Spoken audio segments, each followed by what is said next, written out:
Hi. நான் இன்னைக்கு கடவுளை பற்றி ரொம்ப முக்கியமான ஒரு விஷயம் உங்களுக்கு சொல்ல போகிறேன். இதுதான் கடவுள்னு வச்சுக்கோங்க, ஓகேயா? கடவுள் வந்து ரொம்ப அன்பானவர், ரொம்ப பரிசுத்தமானவர், ரொம்ப நீதி உள்ளவர். நம்ம இந்த கண்ணால் பார்க்குற எல்லா காரியங்களையும் கடவுள் தான் உண்டாக்குனாரு. மனுஷங்களையும் கடவுள் தான் உண்டாக்குனாரு.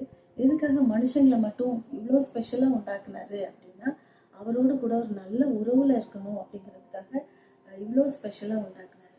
ஆனால் மனுஷங்க பாவம் செஞ்சதுனால கடவுள் கூட இருந்த அந்த நல்ல உறவு பிரிஞ்சு போயிடுச்சு.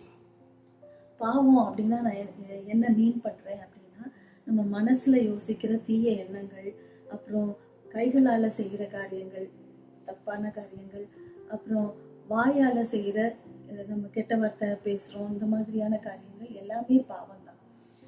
அப்படி பாவம் செஞ்சதுனால அந்த பரிசுத்தமான கடவுள் கூட பாவம் செஞ்ச மனுஷன் நிலைச்சிருக்க முடியாம அந்த உறவு பிரிஞ்சு போயிடுச்சு. இன்னைக்கு அந்த உறவு சரி பண்றதுக்காக நிறைய விஷயங்களை நம்ம ட்ரை பண்றோம். ஏன் அப்படின்னா அந்த பாவத்தினாலதான் இந்த உலகத்துல எல்லா பிரச்சனைகளும் வந்திருக்குது. நமக்கு நிம்மதி இல்லை, சமாதானம் இல்லை. அதனால அதை சரி பண்றதுக்காக நம்ம கோயிலுக்கு போறோம், நம்ம மசூதிக்கு போறோம், சர்ச்சுக்கு போறோம், காணிக்க கொடுக்குறோம், அப்புறம் தான தர்மம் பண்றோம், உபவாசம் இருக்கிறோம், நிறைய விஷயங்கள் பண்றோம், புண்ணிய யாத்திரை பண்றோம். இந்த மாதிரி நிறைய விஷயங்கள் நம்ம பண்றோம். ஆனா எந்த மனித முயற்சியும் கடவுள் கூட நம்மளை சேர்க்க மாட்டேங்குது. அதனால கடவுள், நான் ஏற்கனவே சொன்னேன், ரொம்ப அன்பானவர். அதனால அவரே இந்த உலகத்துக்கு மனுஷனா வந்தாரு. 2000 வருஷத்துக்கு முன்னாடி அவரே இந்த உலகத்துல மனுஷனா வந்து பிறந்தாரு.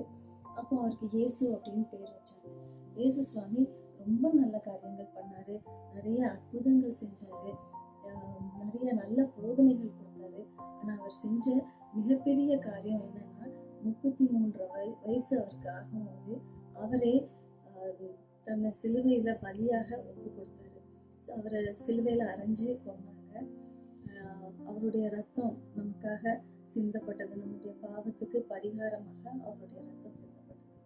அப்புறம் அவர் செத்து போனதுக்கு அப்புறம் அவரை அடக்கம் பண்ணிட்டாங்க. அடக்கம் பண்ணிட்டு 3ஆவது நாள் அவர் உயிரோடு எழுந்துட்டாரு. இன்னும் அவர் உயிரோடு இருக்கிறாரு. ஒரு நாள் நம்ம எல்லாத்தையும் நியாயம் தீர்க்கிறதுக்காக இந்த உலகத்துக்கு வர போறாரு.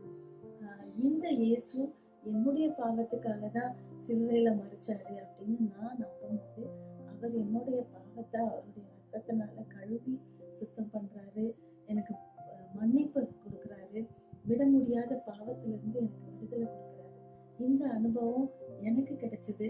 நான் இயேசுவை நம்பினதுனால எனக்கு கிடைச்சது. அது உங்களுக்கும் கிடைக்கணும்னு நீங்க ஆசைப்படுறீங்களா?